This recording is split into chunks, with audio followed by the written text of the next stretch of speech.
રોજ રોજ સવારે નાસ્તામાં શું બનાવવું, સાથે બાળકોને લંચ બોક્સમાં શું આપીશું ને એ પણ મોટો પ્રશ્ન હોય છે. તો આજે આપણે એકદમ મસ્ત મજાની વર્મિસેલી ઇડલી અને સાથે ચટણી બનાવીશું. ફટાફટ બની જતી આ ઇડલીમાં આપણે ભરપૂર શાકભાજીનો ઉપયોગ કર્યો છે, એટલે બાળકો માટે તો ખૂબ જ હેલ્ધી છે. સાથે ચટણી પણ એટલી જોરદાર બનાવી છે, એટલે તમને આ ઇડલી અને ચટણીનો કોમ્બો જરૂરથી પસંદ આવશે. તો ચાલો રેસીપી બનાવવાનું શરૂ કરીએ. તો એના માટે મેં અહીં 1 કપ વર્મિસેલી લીધી છે.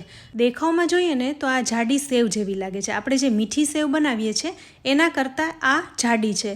તો આ મોલ કે દરેક કરિયાણા સ્ટોર ઉપર તમને આસાનીથી મળી જશે. તો અહીં આ 1 કપ આપણે વર્મિસેલી લીધી છે. હવે આને આપણે પહેલાં શેકી લેવાની છે. આ વર્મિસેલી ઘઉંમાંથી જ બનતી હોય છે. આ વર્મિસેલીને આપણે ડ્રાય રોસ્ટ જ કરવાની છે. ધીરે ધીરે 3 થી 4 મિનિટ સુધી શેકાતા એકદમ સરસ થોડો ગુલાબી રંગ આવી જાય ત્યાં સુધી આપણે શેકી લેવાની છે. તો તમે અહીં જોઈ શકો છો કલર સરસ આવી ગયો છે અને લો ફ્લેમ ઉપર શેકી એટલે સરસ શેકાઈ ગઈ છે. કોઈ પણ વસ્તુ આપણે શેકી લઈએ છીએ ને એટલે સમજો હાફ કૂક થઈ ગઈ છે. પછી એમાંથી જ્યારે આપણે વાનગીઓ બનાવીએ છીએ તો એને બનતા જરાય વાર નથી લાગતી.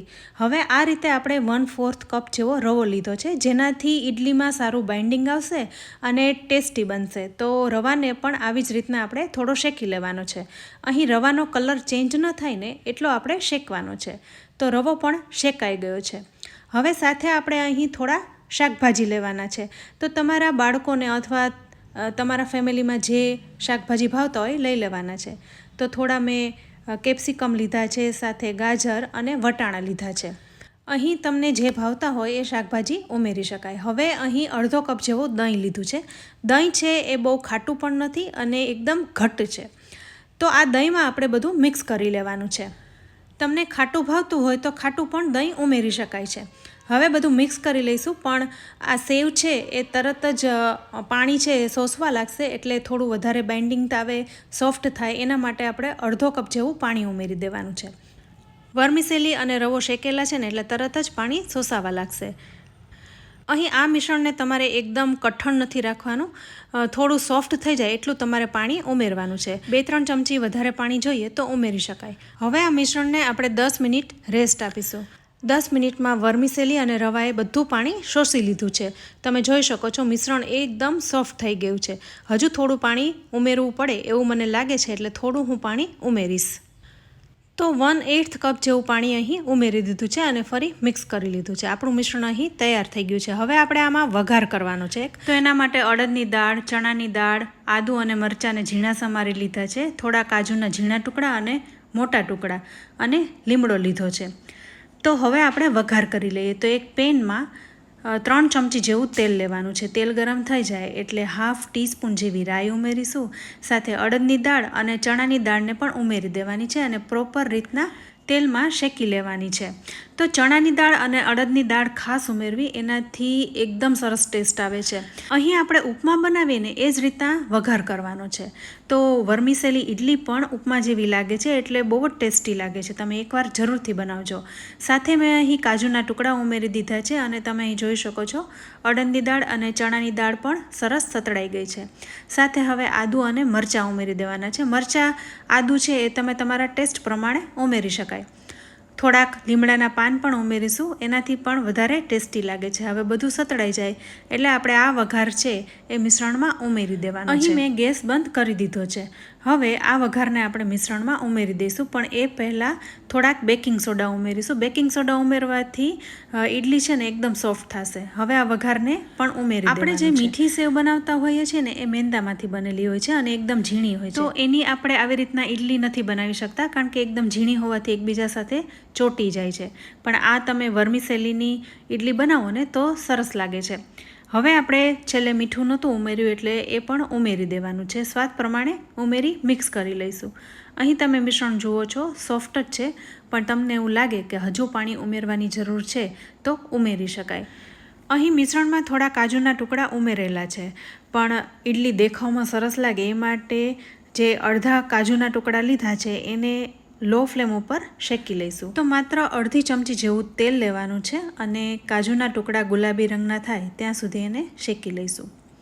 હવે આ ટુકડાને આપણે એક નાની વાટકીમાં કાઢી લઈશું. સાથે ગેસ ઉપર સ્ટીમરને ગરમ કરવા રાખી દીધું છે અને ઇડલીની પ્લેટને પણ જે કાજુના ટુકડાને શેક્યા એ તેલથી જ ગ્રીસ કરી લઈશું.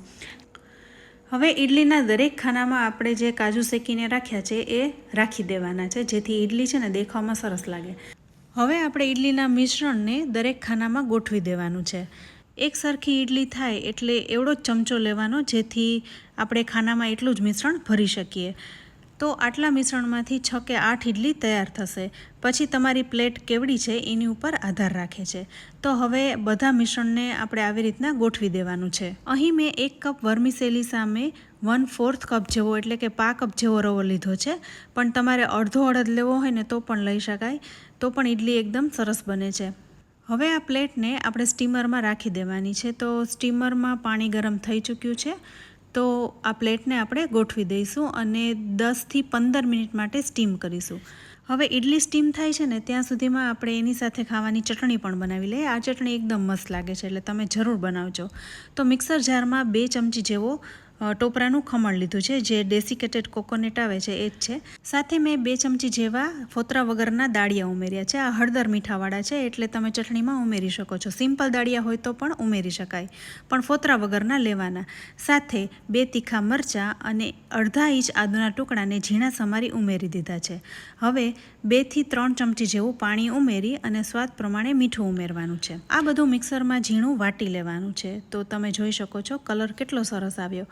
આપણે હળદર મીઠાવાળા દાળિયા લીધા તો એમાં થોડો હળદરનો ભાગ હોય છે ને, એટલે ચટણીનો કલર આટલો સરસ આવી ગયો. તો થોડી હળદર પણ તમારે ઉમેરવી હોય તો ઉમેરી શકાય. હવે આ ચટણીને આપણે એક બાઉલમાં કાઢી લઈશું ને આમાં આપણે એક મસ્ત મજાનો વઘાર કરવાનો છે.